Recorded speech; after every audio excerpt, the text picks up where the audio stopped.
A identificação das filhas de Adão e Eva é um tema que desperta interesse e curiosidade em muitos. Ao mencionar os descendentes do primeiro casal humano, é comum que as pessoas se registrem gratuitamente da história de Abel e Caim. No entanto, muitas vezes se esquecem de outros relatos bíblicos que mencionam outros filhos e filhas de Adão e Eva.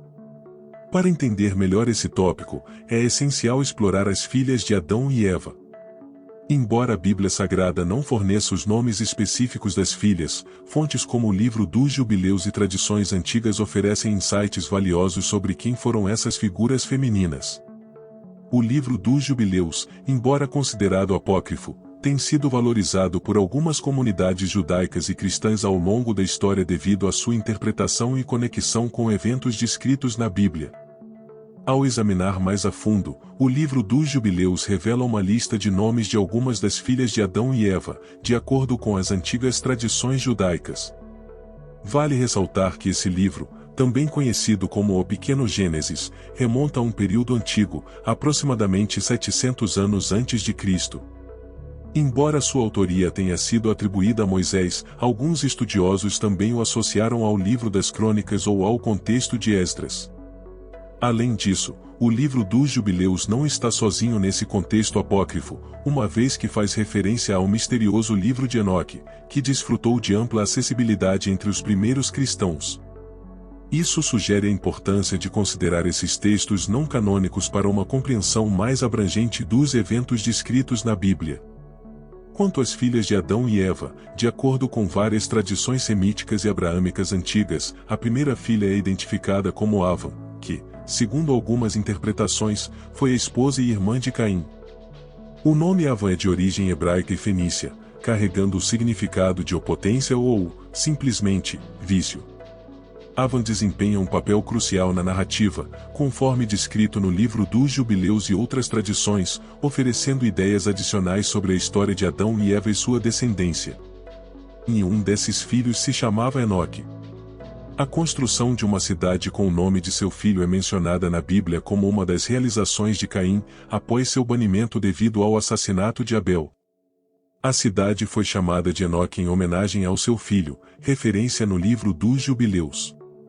Em outros textos abraâmicos, no entanto, em alguns desses textos, como a Caverna dos Tesouros, ela é chamada de Oquilima. Portanto, Quilima foi esposa de Caim e a primeira filha de Adão e Eva. De acordo com essas tradições, a segunda filha de Adão e Eva se chamava Azura e foi esposa de Sete, o terceiro filho de Adão e Eva, nascido após a morte de Abel. O nome Sete tem raízes etimológicas no hebraico, e seu significado pode estar associado à ideia de compensação ou parceria. Isso é relevante porque, após o assassinato de Abel por seu irmão Caim, Sete é considerado por Adão e Eva como uma substituição para a indenização divina pela perda de Abel.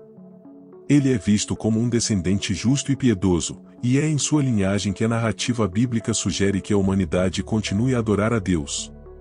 Além disso, a genealogia de Sete é significativa na Bíblia porque leva a Noé, que desempenhou um papel crucial na história do dilúvio e na sobrevivência da humanidade. Portanto, Sete, sua esposa Azura, é um elo na cadeia genealógica que conecta a criação da humanidade a eventos posteriores e figuras importantes na tradição judaica cristã. O livro dos Jubileus apresenta detalhe interessante ao afirmar que Azura foi inicialmente esposa de Abel e se tornou viúva após sua morte. Após o amadurecimento de Sete, ele se casou com Azura e a união deles surgiu na linhagem de Sete. Sete mesmo se tornou o patriarca inicial dessa linhagem. O livro dos Jubileus nos informa que Azura nasceu na 6ª semana do 4º jubileu e se casou com seu irmão Sete na 5ª semana do 5º jubileu. No 4º ano da 6ª semana, ela deu à luz um filho, que foi chamado Enoque. Posteriormente, quando Enoque cresceu, ele se casou na 3ª semana do 7º jubileu com Noa, que era sua irmã e também filha de Sete e Azura. Enoque é um dos filhos de Sete e Azura e é conhecido por sua descendência piedosa e devoção à inspiração a Deus. A principal referência a Enoque na Bíblia está em Gênesis, capítulo 5, versículos 6 a 11, que descreve sua genealogia da seguinte forma: Sete viveu 105 anos e gerou Enos. Depois de gerar Enos, Sete viveu 807 anos e gerou filhos e filhas. No total, Sete viveu 912 anos e morreu. Enoque viveu 90 anos e gerou Cainã.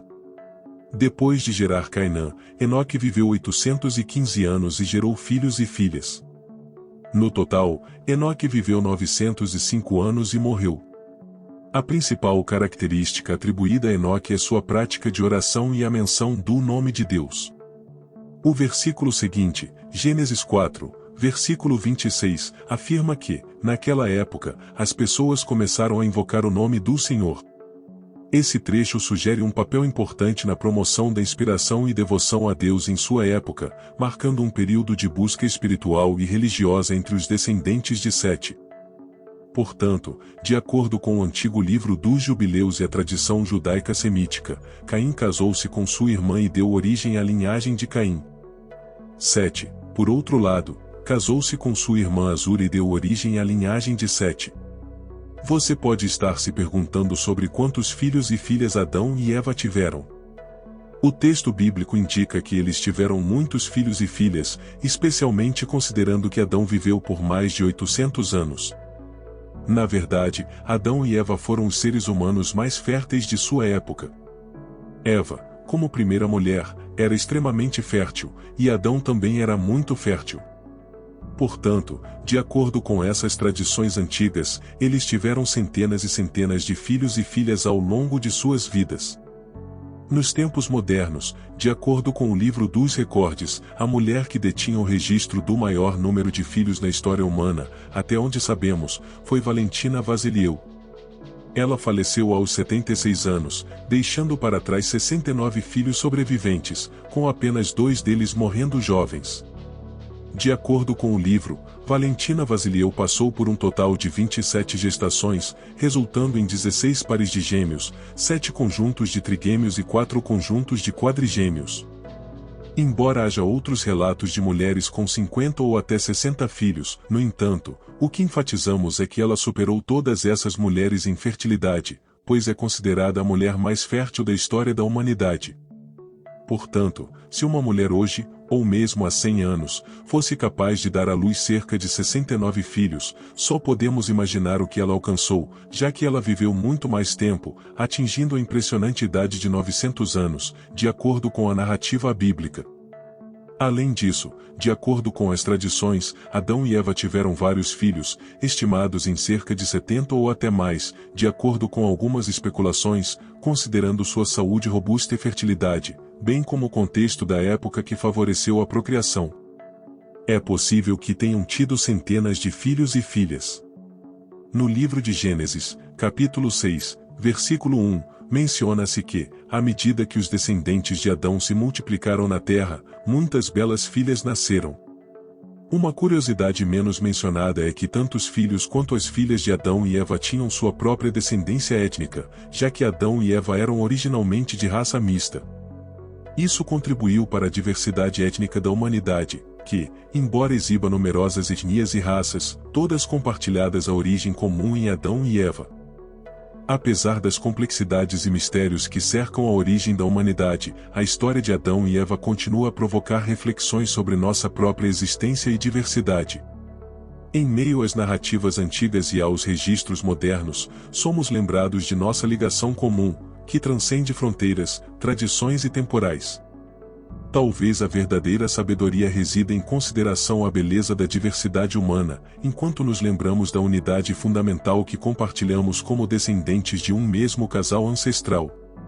Afinal, por trás de todas as histórias e mitos, permanece a busca eterna por compreensão e significado, nos levando a questionar a própria essência de quem somos e de onde viemos.